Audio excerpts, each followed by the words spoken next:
guys. And then you look at their O-line, you got Garrett Bowles, Dalton Reisner, Graham Glasgow, Lloyd Cushenberry, Jawan James. Jawan James was injured a lot last year. Garrett Bowles, you got to learn how to play tackle in the NFL at NFL level for you to keep your job. Dalton Reisner actually might be. I honestly would maybe take a look at Dalton Reisner potentially kicking out a tackle eventually. He could probably do it. I think more people were looking at him at a right tackle. Or again, some people were looking at him strictly as a guard last year when he came out. He's played well for him. I like, Dalton Reisner, Cushenberry, and Graham Glasgow gives you a nice beefy interior, and then you got the nice little patties on the outside with Bowles and Jawan James.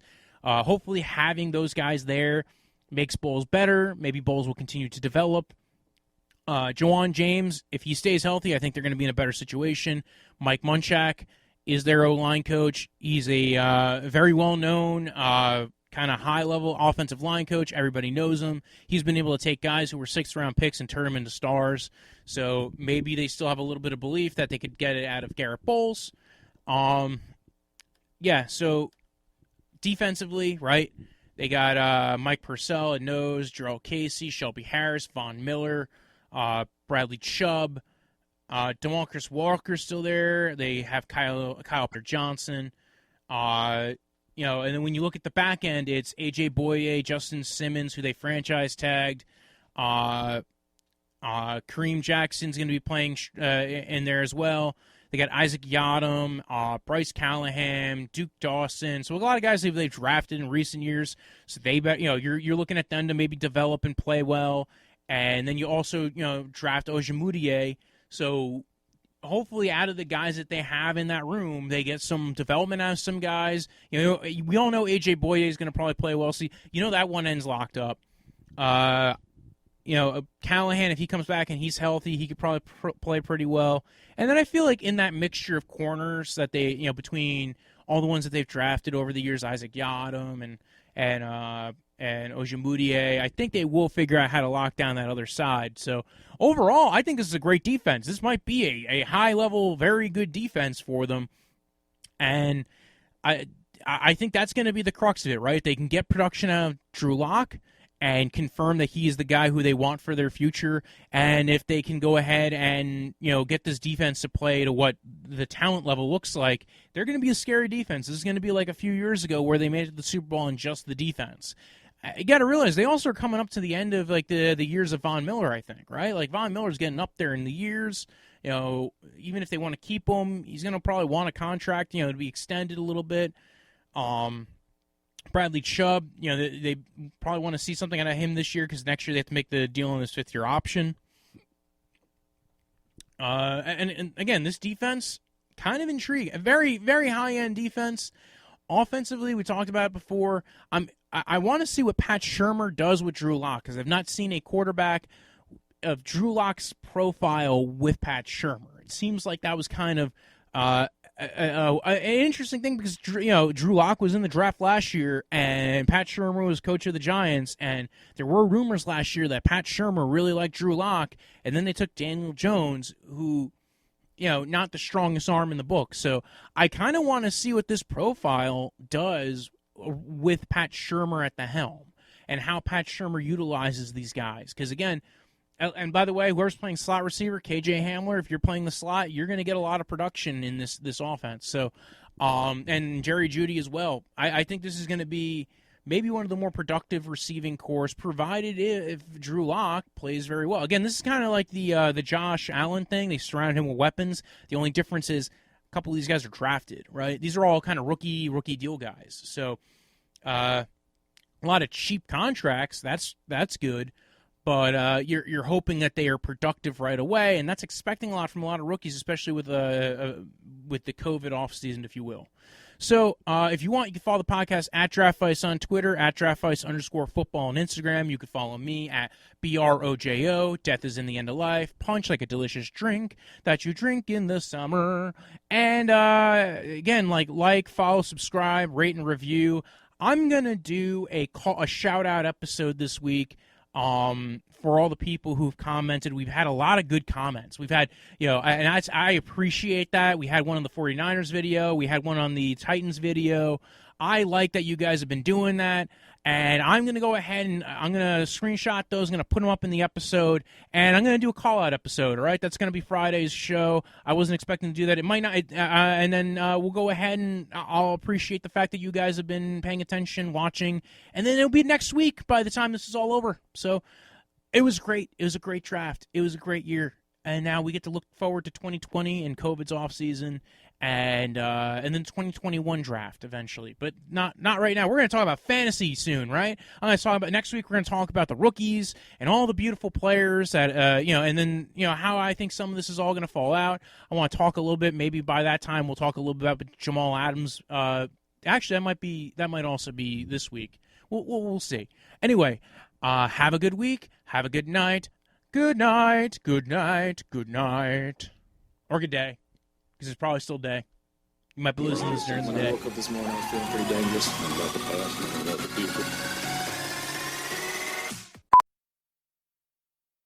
future. Nice days can come with a hidden cost. Seasonal allergies. So the Weather Channel is using IBM Watson to predict local allergy risk up to 15 days out. Get allergy insights with Watson on the Weather Channel app and weather.com. And you just heard Just for Clicks with your host, Michael Buckheiser. That is me. Hope you guys enjoyed it. Join me tomorrow, same time, same place, rtfsportsnetwork.com, right here on the noon hour, East Coast time. What's going on, everybody? Whether you're practicing social distancing of 6 feet up to 6 miles, you can still party with On and Off the Field, where you can listen to the best NFL and charity-based podcasts out there on the RTF Sports Network. You can follow them on Facebook or go to rtfsportsnetwork.com and check out the show Thursdays from 4 to 5 p.m. Eastern Standard Time. Coming up next here at the 4 p.m. hour is Daily BS with your host, Brian Snow from Snowman in the Morning. Enjoy. And that was the Daily BS with your host, Brian Snow. Join him tomorrow, 4 p.m. East Coast time, right here on the RTF Sports Network page at rtfsportsnetwork.com. Do you love UK sports? Michael Spencer sure does, and that is the host of the Loyal BBN Fan. Coming up next, right here on the rtfsportsnetwork.com radio network. And thank you for tuning in to NAN Sports right here on the rtfsportsnetwork.com radio network. Join them every Wednesday, 6 p.m. East Coast time, right here on the rtfsportsnetwork.com. Ladies and gentlemen, can I please have your attention? Are you ready? I said, are you ready? You're rocking with the heavyweight champs of sports talk. Don't act like you're not impressed. Brandon Way and Brandon Rudolph. Stop what you're doing and listen. Tune in to Opinionated Facts, Tuesdays at 6 p.m. on the RTF Sports Network. And we're back again every Sunday at 12 noon on Facebook Live. Do it live! I'll write it and we'll do it live! Only on the Opinionated Facts Facebook page, presented by TCP Network.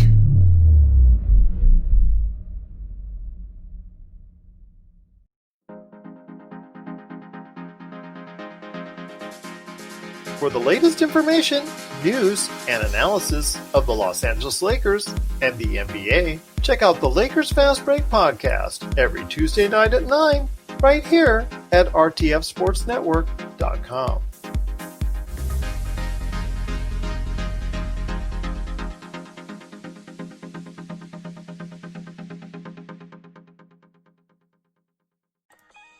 The snow is melting and it's starting to warm. Is this for the new commercial? This is the new commercial. We're recording. Why is it you always cut me off? Guys, calm down. Let's just start it over. It's too late. We have to start our show, which is Twist, the weekend sports talk, where you can hear banter like this with sports and interviews. Hear us on the RTF Sports Network, Mondays at 8 Eastern. Also, like our page on RTF Sports Network and check us out at rtfsportsnetwork.com.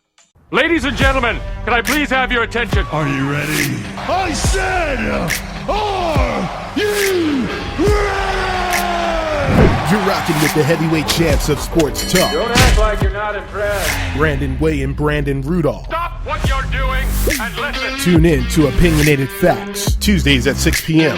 on the RTF Sports Network. And we're back again every Sunday at 12 noon on Facebook Live. Do it live. I'll write it and we'll do it live. Only on the Opinionated Facts Facebook page, presented by TCP Network.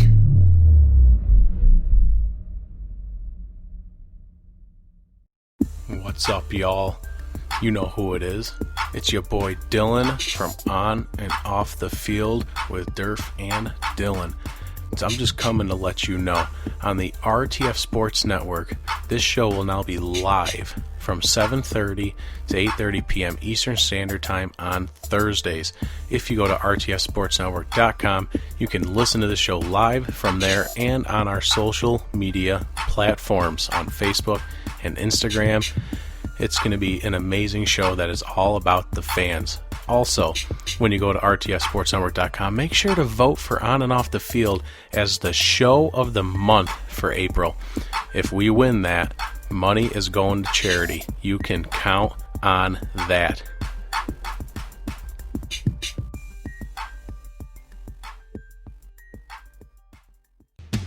What's going on, everybody?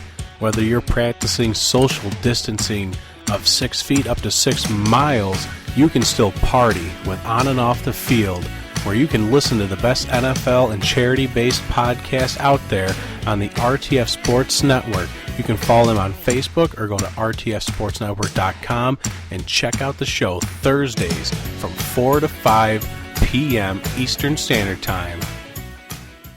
Ladies and gentlemen, can I please have your attention? Are you ready? I said, are you ready? You're rocking with the heavyweight champs of sports talk. Don't act like you're not impressed. Brandon Way and Brandon Rudolph. Stop what you're doing and listen. Tune in to Opinionated Facts, Tuesdays at 6 p.m. on the RTF Sports Network. And we're back again every Sunday at 12 noon on Facebook Live. Do it live. I'll write it and we'll do it live. Only on the Opinionated Facts Facebook page, presented by TCP Network.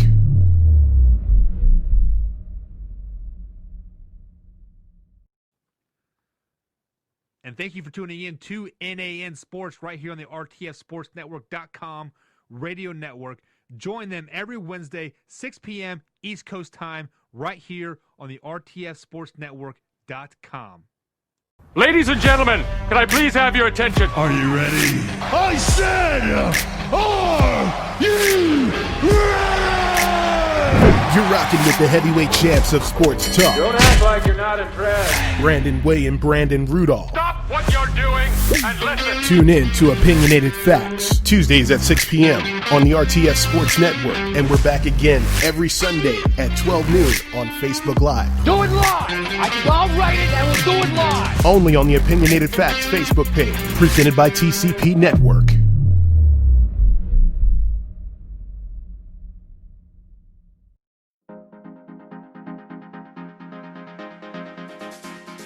For the latest information, news, and analysis of the Los Angeles Lakers and the NBA, check out the Lakers Fast Break podcast every Tuesday night at 9, right here at rtfsportsnetwork.com.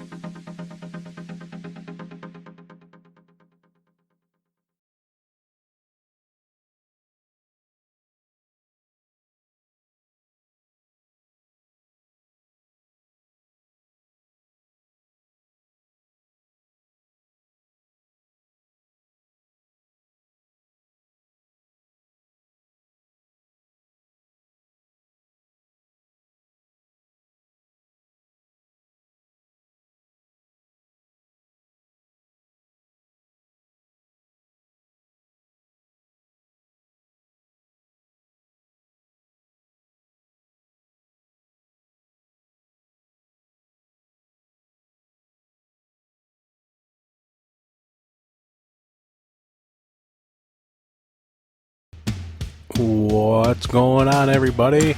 Whether you're practicing social distancing of 6 feet up to 6 miles. Ladies and gentlemen, can I please have your attention? Are you ready? I said, are you ready? You're rocking with the heavyweight champs of sports talk. Don't act like you're not impressed. Brandon Way and Brandon Rudolph. Stop what you're doing and listen. Tune in to Opinionated Facts, Tuesdays at 6 p.m. on the RTF Sports Network. And we're back again every Sunday at 12 noon on Facebook Live. Do it live. I'll write it and we'll do it live. Only on the Opinionated Facts Facebook page, presented by TCP Network.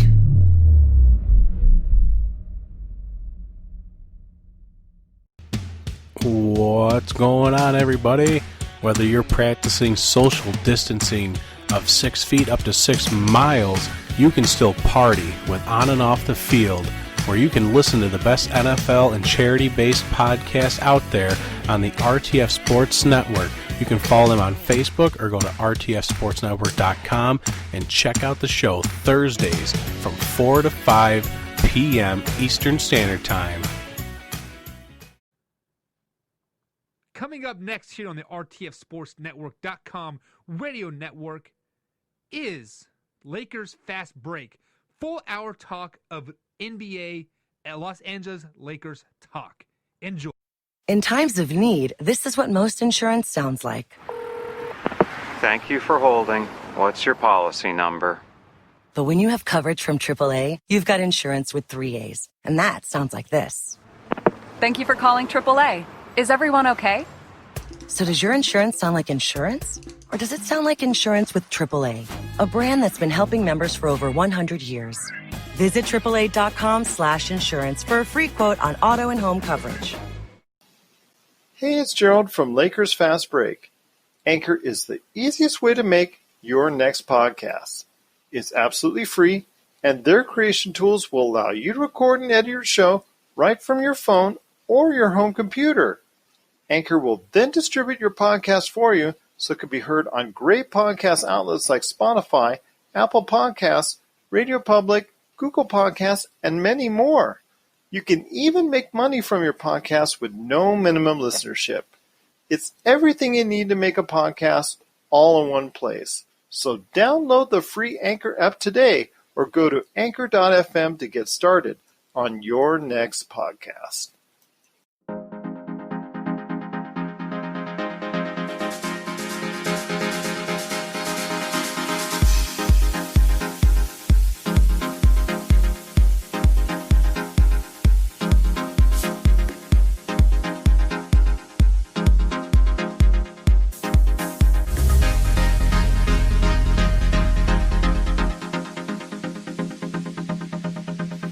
We're back with another episode of the Lakers Fast Break podcast. It's Gerald Glassford coming right back at you here from Lakers Fast Break, Pop Culture Cosmos, Inside Sports, Fantasy Football, and Game Source. We truly appreciate everyone out there listening to all of our great shows. Well, it's back. I'm pretty sure this time it's back. The NBA is coming back. It was approved by the NBA's Board of Governors with only one dissenting vote because Portland actually didn't like the way it was structured, but 29-1, they're still going ahead with the season. It's going to start July 31st. Looks like it's going to be 22 teams. There's going to be 8 regular season games between those 22 teams. Each team gets eight regular season games. Then going into a possible play-in scenario, if necessary, and then a regular standard run-of-the-mill playoff format. So hopefully everyone out there can get the heads up on it. We'll keep filling you in as far as the particulars, obviously potential matchups for the Lakers and all that. I know Laker Tom from Lakerholics.net, once he comes back on the show, is going to point towards that. So we'll keep giving you updates on that. It's still still being pieced together. The Players Union obviously still has to give their blessings and all that, but players should be coming back. I think around the end of this month, they should be heading towards a training camp. So there's some good signs already as far as the NBA regaining its season. So much to talk about, so much to fill in. And yes, if you haven't heard already, I did a mock draft. So you know what? Who better to go ahead and talk about my mock draft than a mock draft expert himself, and also talking about the NBA season. You got to check out what he's doing today, including his own mock draft. I want to go ahead and stop you right now. If you haven't heard my mock draft and you haven't heard his 2 mock drafts, please go ahead, check out the Lakers Fast Break, and also check out the NBA Draft Junkies either on YouTube or on audio format because it's now on Apple Podcasts, it's now on Spotify, it's all over the place. It is NBA Draft Junkies, and of course, he's one of our favorite guests. It is Rafael Barlow. And Rafael, first off, I want to thank you so much for speaking to me earlier in this week. If you haven't heard that podcast as well, it was very emotional, and it was very I got a lot of good feedback on it. So I really want to thank you for taking the time for speaking to me on those issues that are currently plaguing our country and our world at this time. No problem. I thank you for the opportunity. It was funny because I got tagged maybe 5 minutes after I saw that you posted. I got tagged on Facebook in a basketball group, and the headline was Barlow for president. so apparently it was more so as a joke because the person that sent it to me is a Lakers fan that has subscribed to your channel. But the feedback that I got afterwards, once they listened to it, was just that they thought it was good that both sides had a chance to, talking about me and you, had a chance to just talk about how we feel about what's going on, and it was authentic. And they felt like everything was sincere, and that type of dialogue is what is needed for both sides. So I did get some good feedback on it also. That's good. That's good. And I'll vote for you if you're running. That won't happen anytime soon. Okay. I don't think you need the gray hair. I certainly don't need. For you, it'd be getting gray hair if you got the position. For me, it'd be losing all my hair if I got the position. I'm just going to tell you that right now.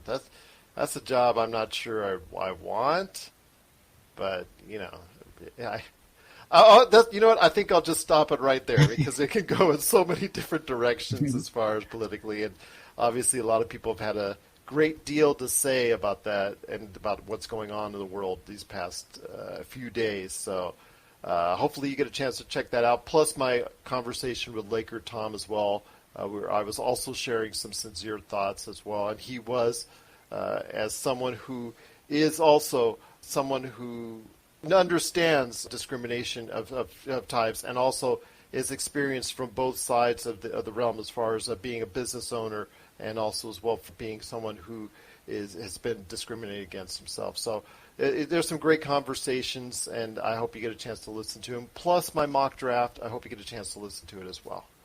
But my friend, the NBA is back. Amongst all this stuff, amongst all what's going on, including our mock drafts, which is probably one of the most important things. Well, hopefully everybody listening out there. At least top 5. Yeah, at least top 5. Maybe yours top 5, maybe mine top 20. Let's go for that. But I want to go ahead and talk to you about the NBA coming back. It is kind of official now. I mean, they're already setting dates.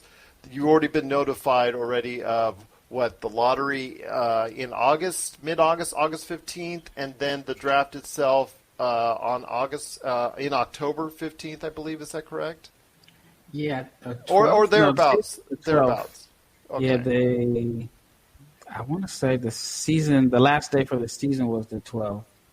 Okay. And then I know that it was really short window, like 3 weeks or something like that between the I want to say between the end of the season, the draft, and free agency, all was within like 3 weeks or something like that. Yes, it's going to be just like boom right there. I wish they would have experimented. Like I know Rachel from ESPN was talking about just flip-flopping just once. Just try it once with the free agency and draft, just flip-flopping it. That would have been just interesting to see how that worked out. But you know what? Hey, that's fine. I'll take it. It's just we now have a set date on it, October 15th. The lottery actually will be held on August 25th, so I want to make that correction. And I know you and I will be scrambling in late August for the mock drafts and all that, speaking of which. But it's just some good signs right now that the NBA is going ahead. It's funny because I hear all these other podcasts like the Hoops Collective and so many other podcasts talking about how it's going to be structured and how it's going to be laid out with 8 regular season games that being played amongst the teams. And I don't know, it's kind of difficult to say how they're going to go ahead and have all these take place over the course of a period of time, but obviously they've laid it out. I still wish they would have done it in Vegas. I still think they could have knocked it down quicker in Vegas, but I understand, and for effective terms, I know this is a term that they don't want to use, but if for effectively for this podcast, can we call it a bubble, which is the main reason, I'm assuming that for safety reasons, why they want to go ahead and essentially they don't want to call it a bubble, but it is a bubble, which is the reason why they are holding it in Orlando. Yeah, man, you brought up a lot of points that I never thought of on the last podcast. And then I think that it probably is a lot easier to keep them isolated because I've been to Disney once. And even though it's in Orlando, it's not really in Orlando. Well, I think obviously Vegas is just too accessible to everything. So, it's got Orlando there, Kissimmee there, and then this whole big section that is the Disney World area, and you drive off into different sections. It's almost like different off-ramps. You take different off-ramps because they're so separated between all the various aspects of Disney World and the different parks, and also ESPN Wide World of Sports. So I can understand why it was chosen above Las Vegas, but I really could have think that they could have done something similar if given the opportunity. That would have knocked out more games more fast. But I'm dwelling on Vegas. Let's just go ahead and just chalk it up as a loss for Vegas. We've got Orlando. It's going to be a set deal. Are you satisfied with the 22-team format? Because I'm not exactly thrilled by it. Well, it's kind of like I'm glad the NBA is back first and foremost. That's true. So That's true. Something is a lot better than nothing. Like I mentioned in the last podcast, I would have liked to see all 30 teams. I just think it's weird that there are 8 teams that are just going to be left at home. But I understand why it makes sense to teams that have no chance of competing for a playoff spot to be at home. But it's just weird, like seeing that even though the regular season hasn't officially ended, I saw a video of Trae Young playing in like a Pro-Am game in Oklahoma City. It's just something that we've never seen before. But as far as the format, the 8 and 9 seeds, that situation is a little confusing to me about the play-in for that. But it's different. I think if there's a chance to do something different, then this is the chance to do it. I still haven't – I mean, I've read a little bit about it, but I still don't understand why the Blazers chose not to or chose to vote against it. I heard if I'm not mistaken, they thought there was another format that was better for them. So I haven't really done a deep dive into which format would have been a better situation for the Blazers. But for the most part, I'm just happy that we should have basketball back, even though I'm a little concerned, just a little concerned, because of the situation that happened with the Alabama football players. Did you get a chance to see there was like 5 football players that tested positive? And I kind of feel like how that goes may have an impact on what happens with the NBA. You know, God forbid that it spreads out to more than 5. And then I think that may have an impact. Well, possibly. You're right. And there was a situation at the beginning of the coronavirus issues for the NBA when several teams were affected by it, including the Lakers, where it was 4 or 5 individuals on the Lakers team had tested positive for the virus. They never mentioned who, but they indicated that several members, because they had come in contact and had played Rudy Gobert and Donovan Mitchell and the Utah Jazz within that time frame. And they talked about there was a few others that were adversely affected on other teams as well. So, yeah, this could be a situation where you're right. It could be like the Alabama football team, where it does, within a confined space, affect so many people if it gets out there. And that's the one thing you always worry about with this virus, is if it gets into that, small of a space with that many people, just the kind of damage it can do. Yeah, and the thing is, you can't determine who had it first or where you got it from. So someone could have gave it to Rudy, and he was just the first name that came out, and we assumed that he was the first player that had it, and it spread it from him. So that's the part that you just, you don't know. And then the questions I have about the bubble are if they're allowing family to come. I think up to 3 members. So are they supposed to be in this? I mean, I know they're supposed to be in the bubble, but how, is there any restrictions to what they can or can't do? So, like, if I'm a family member and I'm in the bubble, but what if I leave to go to Miami? Disney World. Or Disney World. Yeah, for 4th of July. Yeah. And I come back. So that's one question that I have about the bubble. And I understand that players are going to want their families around or friends, or, I wonder how they determine if someone is family, because if it's someone's trainer, then you say the trainer can't come, but the brother can. I don't know how that's going to play off. Well, it is going to be after the first round of playoffs, so the regular season will not be impacted by that. But after the first round of playoffs, up to 3 members at a time for family can come. So okay, and I think they're limiting, according to Adrian Wojnarowski, 1,600 people in this Orlando bubble. And I think you should just call it a bubble, because that's what they're going to call it. I know at first there was this apprehension to call it a bubble, but it is a bubble for all intents and purposes. I think they're trying to limit to around 1,600 people at any given time, is what his direct tweet was saying. Interesting times. Yeah, and like I said, how do you determine, can you come in and out of the quote-unquote bubble? I don't know how that's going to work.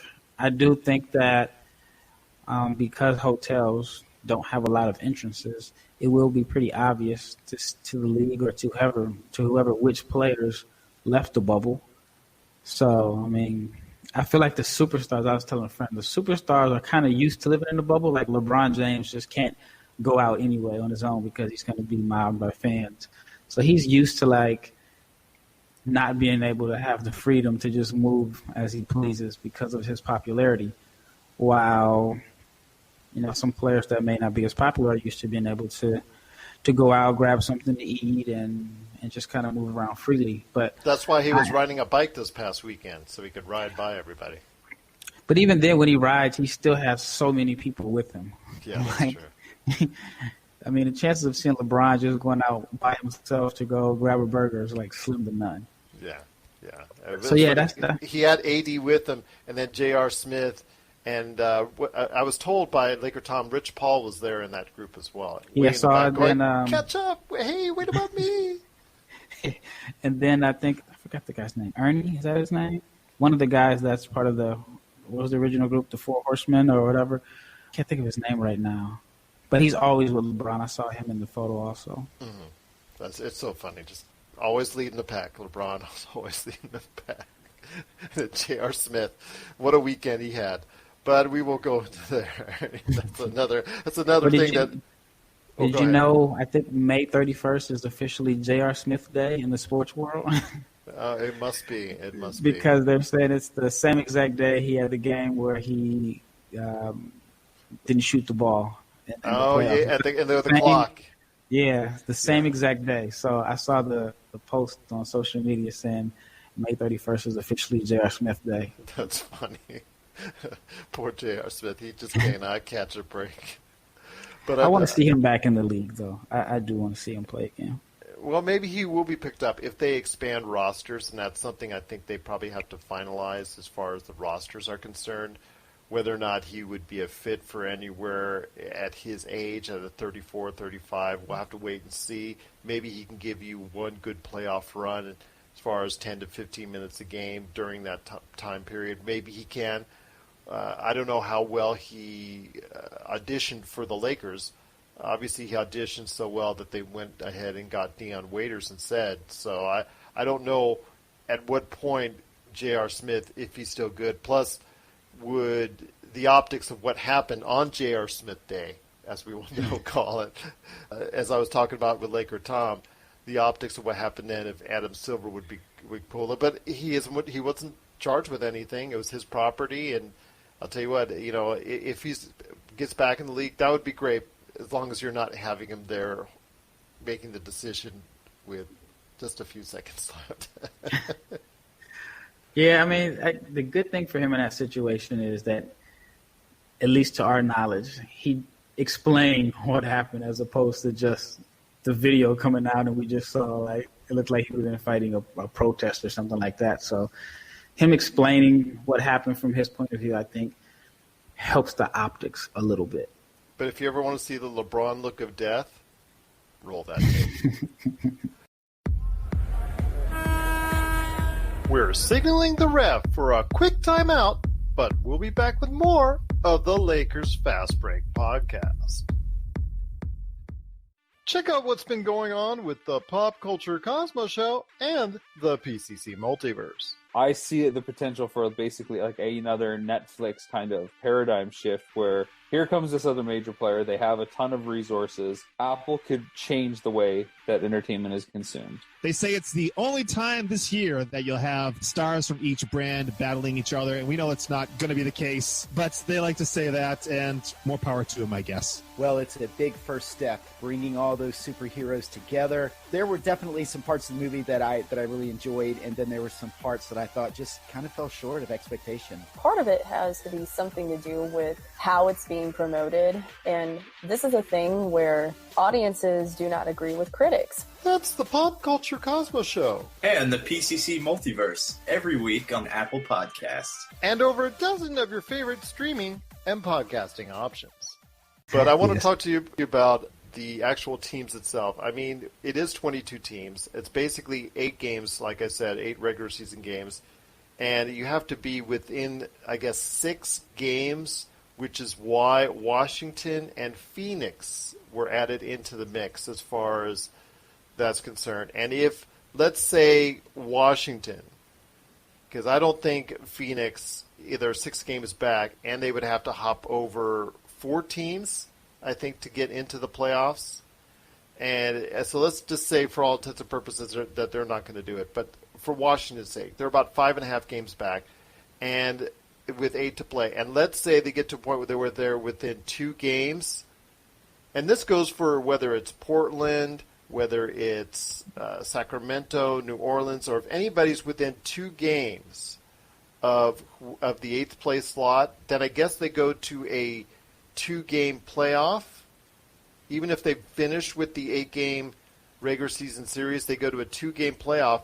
And if you're that team trying to win in, you basically have to win not 1 but 2 games against whoever is in 8th place, I think, in order to go ahead and actually get into the playoffs. So it could be a scenario where you're seeing as many as 10 games for a team before you go ahead and actually get into the playoffs. I mean, it would be exciting if it gets to that point. That would be. If you end up with I don't know, I mean, Blazers, Grizzlies semi-playoff, or Pelicans, Grizzlies, or Pelicans, Blazers. I think that would be exciting for the NBA, just because you have, if the 8th seed wins, it's over. But if the 9th seed wins, then is it 2 games? It's 2 3? games. If the 9th seed wins, whoever's 9th is within 2 games, I believe, or 1.5 games. If they're within 2 games, basically, they would have to win, and then they would have to win again to get in the playoffs against the 8th seed. So we're going to assume, let's say, Memphis Grizzlies. Let's just assume that Dallas is not going to fall off a cliff, and that's just going to be the Memphis Grizzlies in 8th. Memphis Grizzlies, if they don't, if they're not even 500, if they're like, let's say, 2-6, and Portland is 6-2, they go 6-2, so they make up that 3.5, 4 game lead. Then they're in. But what will happen is Memphis now becomes the 9th seed, and they will go ahead and play in a 2-game playoff. Yeah, it's just the kind of logistics on it's kind of weird. I mean, we'll have to see it take place, but basically, if the 8th and 9th seed are within 2 games of each other, there will most likely be a 2-game playoff. but that ninth seed just has to keep winning. In essence, that ninth seed just has to keep winning. I'm just really curious to see how this works out. But what I do like about it is it's almost like every game is a playoff game regardless. Yeah. But for guys most. Yeah. I mean, there's going to be some teams like, for instance, we talked about Phoenix and we talked about Washington. If they lose their first 2 games, they're going, you will not see Bradley Beal on the floor. Yeah. Bradley Beal might already have checked out of Coronado Springs before the season ends. Same thing with Devin Booker, DeAndre Ayton. The same thing could go for if it goes south for Portland, San Antonio, Sacramento, New Orleans. If any of those teams, and one of those or 2 of those teams at least, will have to probably go on a losing streak, and maybe 1 or 2 of those teams will probably go on a winning streak. It's not going to go all right for all of those teams. Right, but just the fact that you're coming off a long layoff straight into playoff mode. Yeah. That's going to be very interesting to see if like you said, maybe if a Washington or Phoenix, they may say we just want to get through this injury-free because the regular season is going to seem like it's starting up within a few months anyway after this is all over. So some teams may not be looking to really fight for the playoffs. They may be checked out, like you said. And that'll be interesting to see if they are, especially from the standpoint of Washington and Phoenix, which will probably have a lot of people saying, hey, why were they there in the first place? Well, the reason why they were there in the first place is, it's well over $300 million that the NBA and the players get back by playing these additional 8 games. The 22 teams, the 8 games, the amount of money that they get back because they don't lose it because they wouldn't have to pay it to the local TV stations. That's what's involved, and that's why there is such a great interest in playing these regular season games.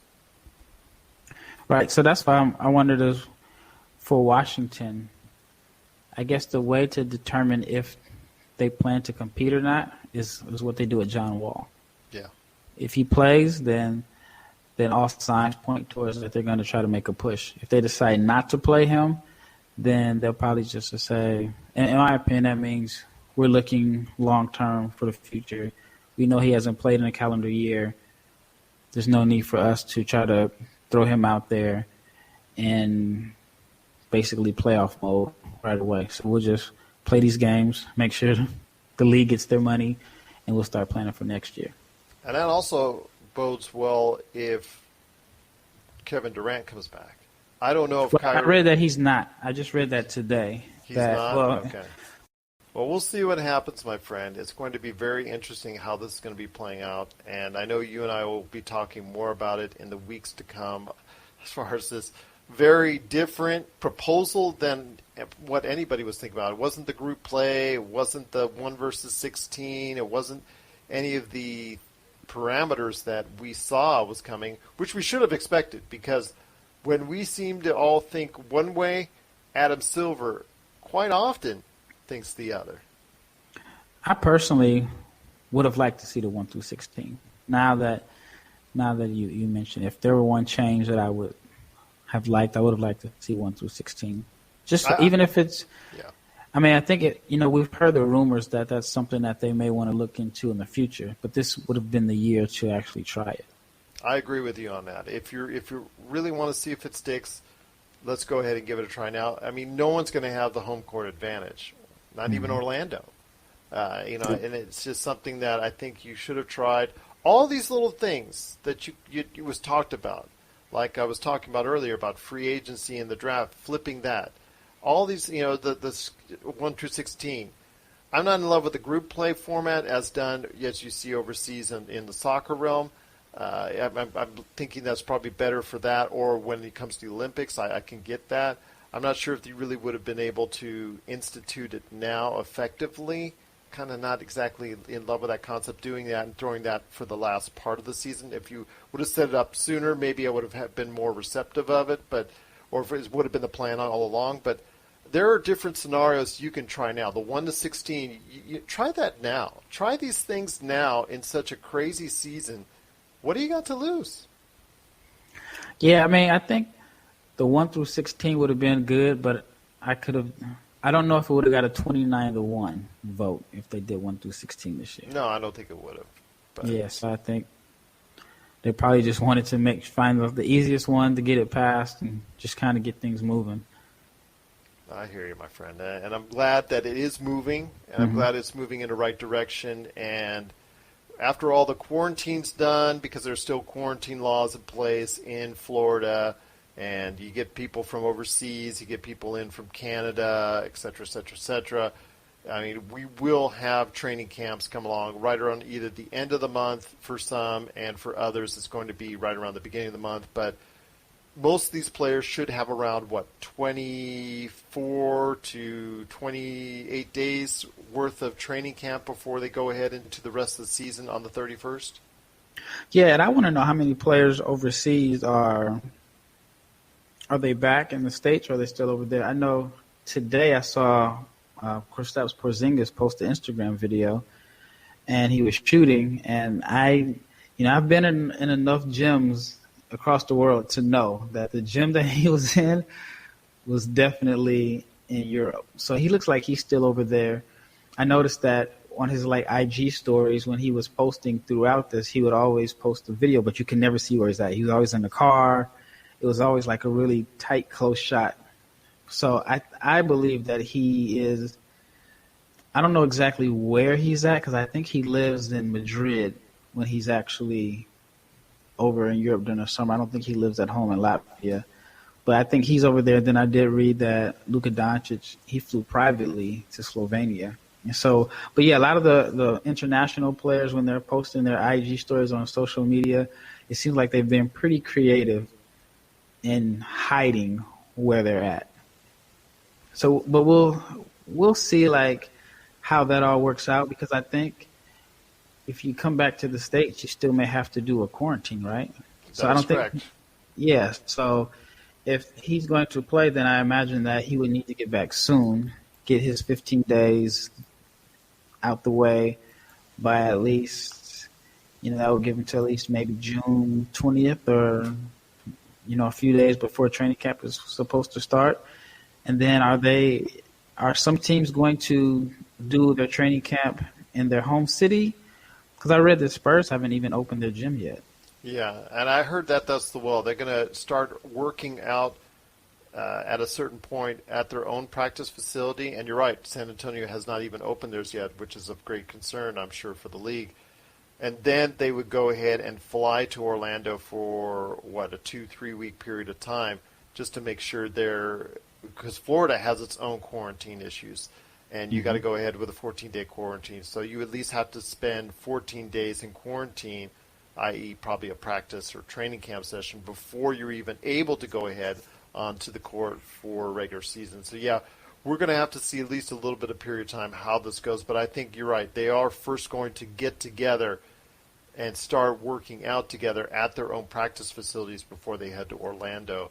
Because once you're in Orlando, you're going to be staying in Orlando. I know Florida had restrictions about flights from New York. I want to say New York, New Jersey, and Connecticut. So, of course, I know that professional athletes, they're going to make a way for, just like the Canadian borders, whatever restrictions are there will be loosened up for the teams. Homeland Security has confirmed that they would for the Canadian athletes and whatnot. So, yeah, they have confirmed that they would grant that access. I think even if Florida puts up a little bit of a difficulty as far as the governor and whatnot, the New Jersey, the New York, you would just have them go a little bit earlier than all the rest of the teams. Yeah, I could definitely see that. But then I wonder, how does that work for their family? Well, they're not going to be able to see them until once they leave towards Orlando. They would have to go ahead and to the first round of the playoffs. So you're talking August before you really start the playoffs, right? If I'm not mistaken.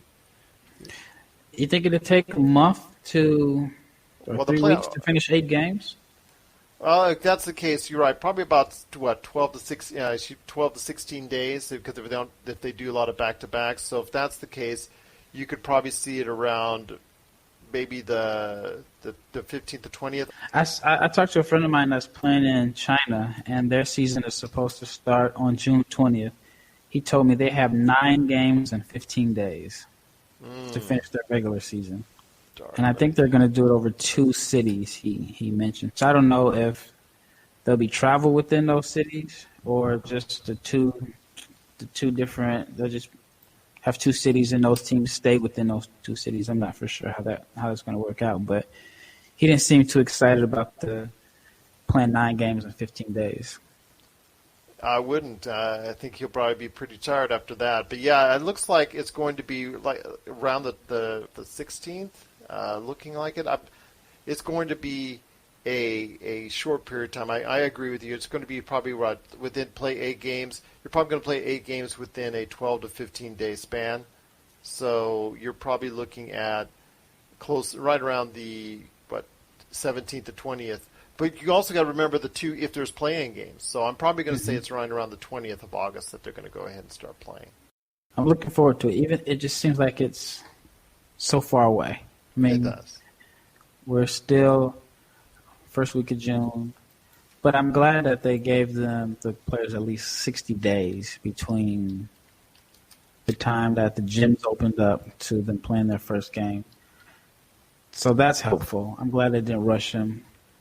But I'm also kind of worried about next season because it looks like the 2021 season is going to start in December, which means that it's just like a month off of the regular schedule.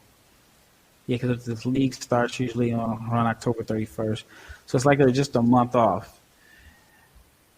It's the team that goes deep in the playoffs are going to have a very short turnaround.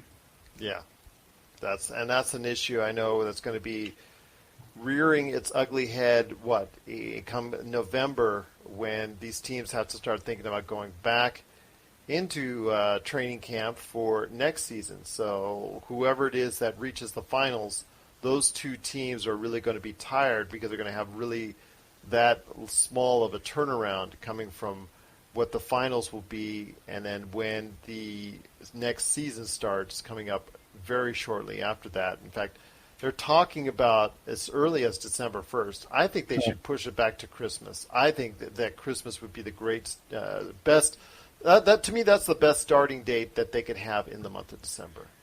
Well, they don't want to interfere with the Olympics because the Olympics got pushed back to. Okay. So I think the Olympics are next year, 2021. I'm sorry, 2021, and. So, I mean, I guess they still will want a training camp for the Olympics. And then you have a lot of international players. In my opinion, I don't think the league wants to make Giannis decide between the Greek national team and the Bucks. Because, a lot of international players are probably going to be more loyal to their country than maybe their teams. And that would be a big issue if the playoffs or the finals was around the same time as the Olympics were supposed to start, and you had someone like Giannis or Nikola Jokic decide that I'm going to go play for my country. Then you get into some contract situations there and some monetary issues there that I think yeah, you're right. It just gets into an ugly situation either which way. Yeah. So I guess you have to probably push it up. But yeah, personally, I would have liked to have started back just because it's when a lot of eyes are on or starting to get on the NBA is Christmas, because that is really the day that they revel in a lot of NBA games and a lot of people watch. But yeah, I can understand why that they want to start it sooner than that. But it is tentatively right now next season starting on December 1st and tentatively right around August the 20th. It looks like there seems to be no definitive date that's out there that I can see for the exact date the playoffs would start. So I'm assuming that's because they're throwing in a possibility of a, not one, but possibly even a 2 play-in game scenario where it could be up to 2 games in both the Eastern and Western Conference if Washington makes a big-time comeback on their side, and then whoever it is would be on the Western side. So we'll have to wait and see how it pans out, but we'll keep giving you updates right here at the Lakers Fast Break. we'll be back with more of the Lakers Fast Break podcast.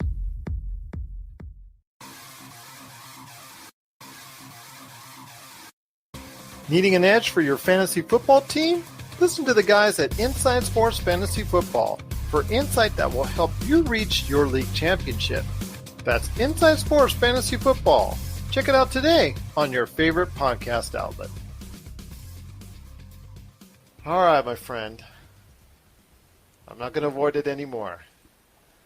I recently did a mock draft. I recently dipped my toes into the water of the NBA mock draft scene. Something that Raphael, if you haven't checked out already, you need to go ahead and check out. It's Raphael Barlow's NBA Draft Junkies mock drafts. He's got 2 separate videos, 2 separate podcasts for both the lottery selections and also finishing out the first round. So if you can, go and check those out if you haven't already. And you can also check out my full by myself mock draft episode that I'm also going to throw up here, that I also threw up here.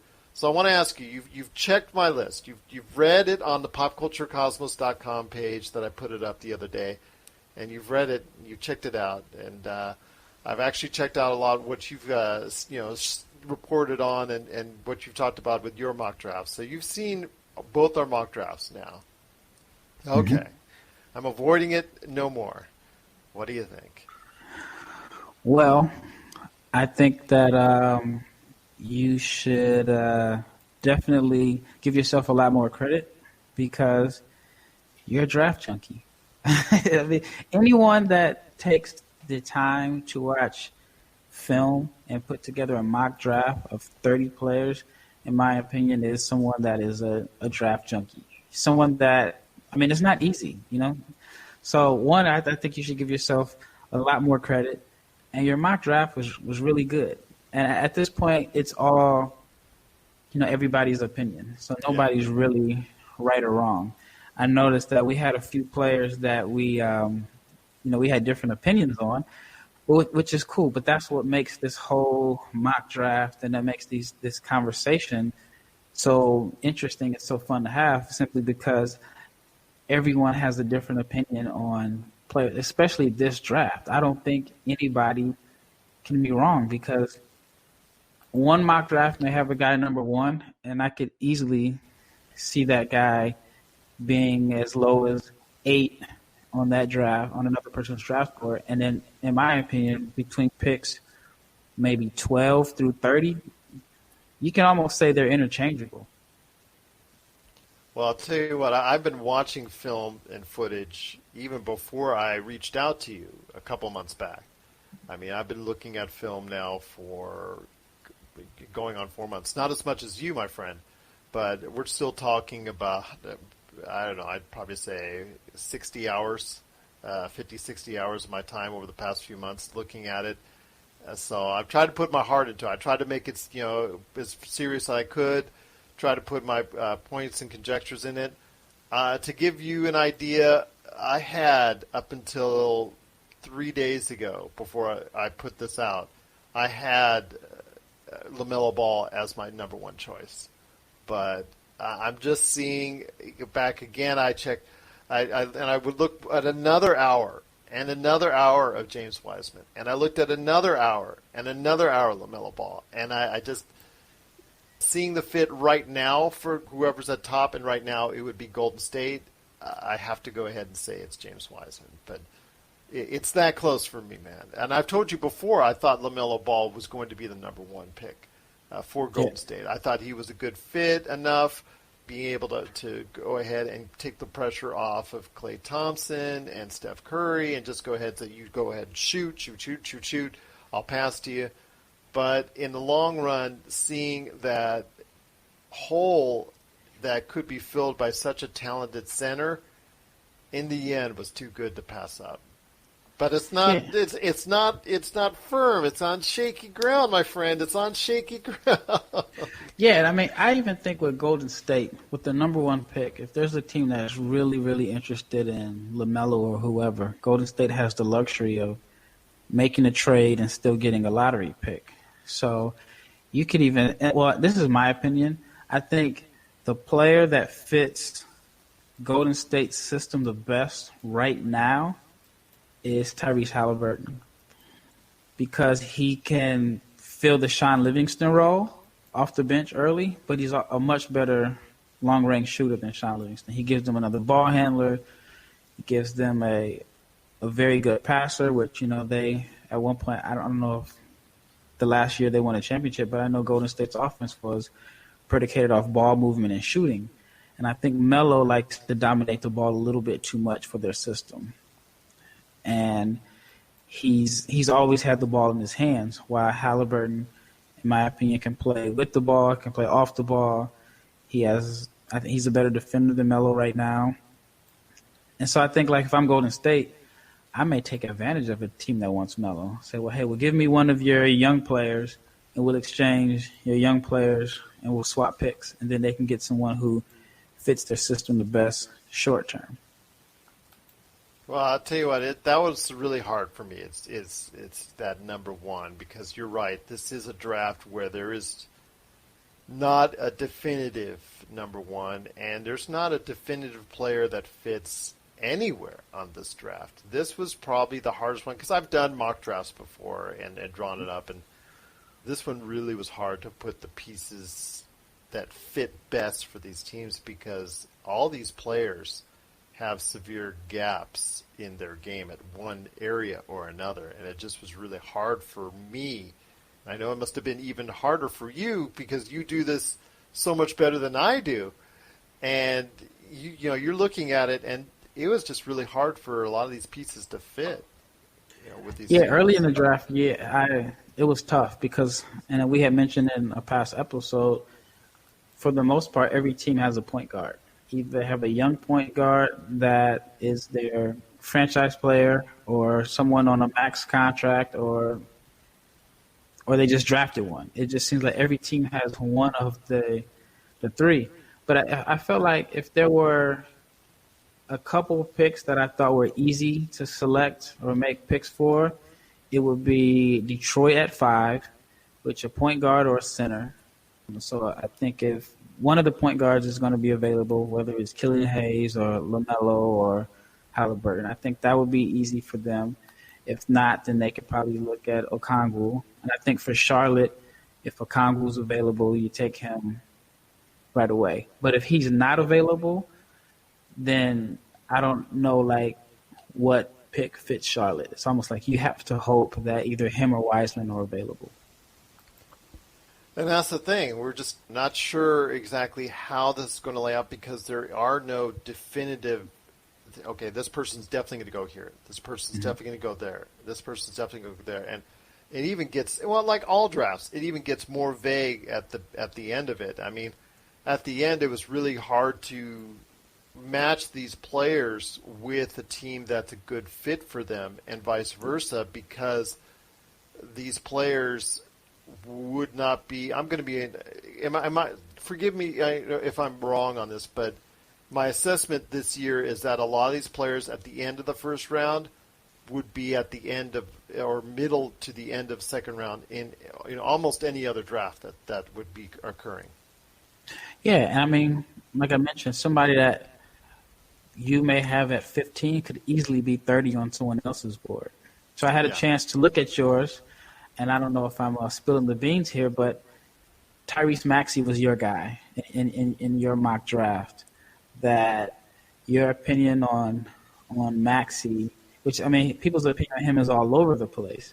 But mine was pretty low. Yeah. So it's really tough, because he's a lottery pick in quite a few drafts, but in your opinion, you didn't have him near the lottery. So I think the gap between really 10 through 20, or maybe even 10 through 30 or 12 through 30, I mean, you can even say 12 through 33 is very narrow. Because on my mock draft, I had Theo Maledon. I had him out of the first round, which in some cases I've seen him mid-lottery, and that's a 15 spot difference. On one of them, I found him number 3, and I was going, really? I found him number 3 overall. Yeah, I'm sure that was a French-based mock draft. Oh, wow. I was going to say, if they had Killian Hayes number 1 and him number 3, or Hayes 2 or 3, then that mock may have came out of Paris. Yeah, but no, he was really high up, and I was just surprised. But it was kind of dated, so I will give them credit on that. So he was obviously much. It's interesting because you look at what's the updated drafts and the ones that are not as updated, and it's funny how the perception of certain players are then as they are now. In some cases, it's really drastic. Yep, and it made me think about what I would like to do for my site going forward is, like with most sites, once they update their mock draft, you can't find the other one. So I was thinking maybe I should have a page where I said, this is my mock draft on November 1st. This is my mock draft on December 1st.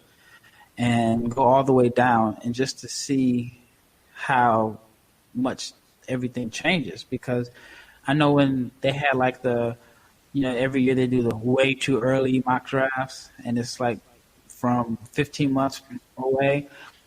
Mannion, Isaiah Stewart were all lottery picks. McDaniels. Well, even though I have him as a lottery pick in my draft, but he was definitely someone that you always saw in the top 8. Yeah. I think Josh Green was a projected preseason lottery pick. Even Khalil Whitney from Kentucky, he was projected to be a first-round pick on almost every mock draft, and he didn't play much at Kentucky, and he ended up transferring. Okongwu was not on anybody's lottery at this time last year. No. And I think I was just going to say, because a lot of what I see is based off of Rivals, because Rivals, you can correlate what Rivals had these kids coming out of high school, and you can correlate that with their draft position, and you can't do that by the time right now. If you're doing a draft right now or a mock draft right now, it's not anywhere near what Rivals once had a lot of these players. Yeah, and I've always heard that sometimes the rankings for like the ESPN, the Rivals, or the 24/7, I've heard sometimes those are sneaker sponsor related. If and like I said, I can't confirm it, but I've always heard that ESPN was in bed with Nike, so a Nike guy is going to have a higher rating than an Adidas guy, unless it's like a no-brainer. And then, I've always heard that that's the reason why, like, LaMelo wasn't on anybody's list coming up, because he wasn't really affiliated with any of the sneaker brands, or you just never know what goes on. But again, those are supposed to be the experts as far as ranking high school players. And if they're way off within a year, we're all lost. So, I mean, like when you say with your mock draft, and you say, oh, don't laugh at it. I mean, the people that are experts are totally wrong on a lot of guys. So you're a lot closer to being an expert than you think. Well, Chad Ford says it best. I mean, he is I don't want to say the guru, but he is someone I think both you and I have a ton of respect for as far as in this industry. I'm so glad he's back doing it again. If you get a chance to check out his podcast, he also spoke out upon what the social issues that were going on. Very, very emotional, heated for him as well. But yeah, if you check out his podcast or you check out what he's doing today, it's glad to have him back in. But even he will admit on his shows, if you listen to him, all the times that he fell in love with a player and got it way wrong. I think Darko, it starts with Darko. I think that's probably the one that a lot of people got way wrong, and it goes from there.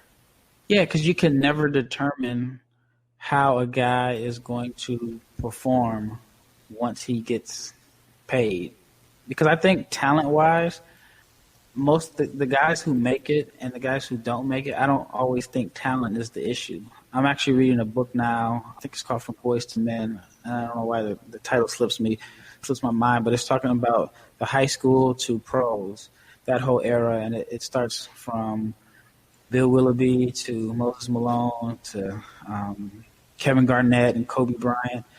And it seems like what separated Kobe and Garnett was definitely their talent, but they no matter how much money they made when they were 18 or 19 years old, they were still motivated. Yeah. They still they had like this extra gear. It's almost like they're kind of insane in a sense, like they were talking about how Garnett would be yelling at himself, talking in third person. And then we've all heard the stories about Kobe's confidence. But those two guys are the Hall of Famers out of the group. I mean, Tracy McGrady is probably likely to be a Hall of Famer also. I haven't got to the part of the book with LeBron, but then there's the guys who, once they got paid, they felt like they made it. And that hunger was, just wasn't there anymore. And so I think even with outside of the high school players, just with any mock draft, I always say that talent is not always the reason why a person makes it or doesn't make it. It's just hard to judge how an 18 or 19-year-old kid is going to respond when they have millions of dollars in their bank account. And that's something I looked at, and I was way too heavy on my decisions on some of the latter picks in the first round. Just for me, it just was something that it weighed heavy. Players who did not perform up to their expectations in their only year of college or their only year overseas, let's say, they don't get a pass with me right away. They have to earn it with me. And if you had a disappointing season, let's take the players from Washington, Isaiah Stewart and Jaden McDaniels.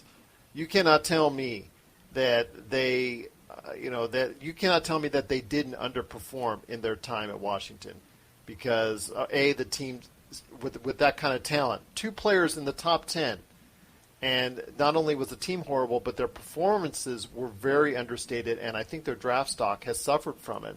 And there are several other players that I see on the back half of my mock draft that just basically didn't have the drive that they should have had. Now, I'm not going to say that they're not going to get it at an NBA level, because like you said, it could be a situation where they wake up and realize, you know what, I've got all this talent, I need to go ahead and utilize it. But the odds are saying for me right now as of draft time that I want to put them lower on the list, because I have seen firsthand that they are not utilizing all their God-given gifts. See, even with like the Washington guys, I look at Isaiah Stewart. I can't say that he underperformed, because if you look at his numbers, he averaged about 17, 9 rebounds, 2 blocks. I just think, like, visually, the optics of his game, that's what I mean, does not necessarily fit to the NBA. But I think everyone knew this going into this season. We knew that he was a bruiser. We knew that he was not going to be a guy that's going to stretch the floor. I think, but he was so dominant in high school that it was easily to say, well, he's probably going to be one of the top 10, 15 best players in the country. And his skill set just didn't necessarily translate to today's NBA. Plus, he didn't grow taller. I think because he stayed around 6'9". If he'd gotten to the 6'11", 7 foot, I think it's a different story there, because you can have a bruiser that big and it's advantageous for you. But if it's around that, the small ball 5 that you want to play out there, you got to have someone that's being able to not only help you on offense, but be able to go ahead and switch and be that player on defense that poses a threat, or else you're going to get played right off the floor. And see, for me, like I never, like, between 6'9" and 6'11", it doesn't make a big difference, in my opinion, on the players, because the way I look at it is you play defense with your arms and your hands. And so if a guy is 6'11", but his wingspan is 6'11", it's one thing. If a guy is 6'9" and his wingspan is 7'3", then to me the 6'9" doesn't really make much of a difference. But then there's also with Washington, and we're going back to Washington, but for me, I saw their defensive schemes as not utilizing the best talents of either player, and that to me, I think, was something that I noticed as well. I noticed a lot of times where they were getting beat off the dribble, but then again, I saw this a lot of the players on the back half of the first round have more to work on, more areas of improvement, where, as you would describe on your videos, more areas of improvement to work on, I feel, than the players on the upper half. But even the players on the upper half have more gaps in their game than I would regularly see out of another draft, per se. And see, I actually saw it was the opposite in a sense, because I felt like a lot of the guys in the lower half of the first round are going to be specialists. So you already know, like, Vernon Carey's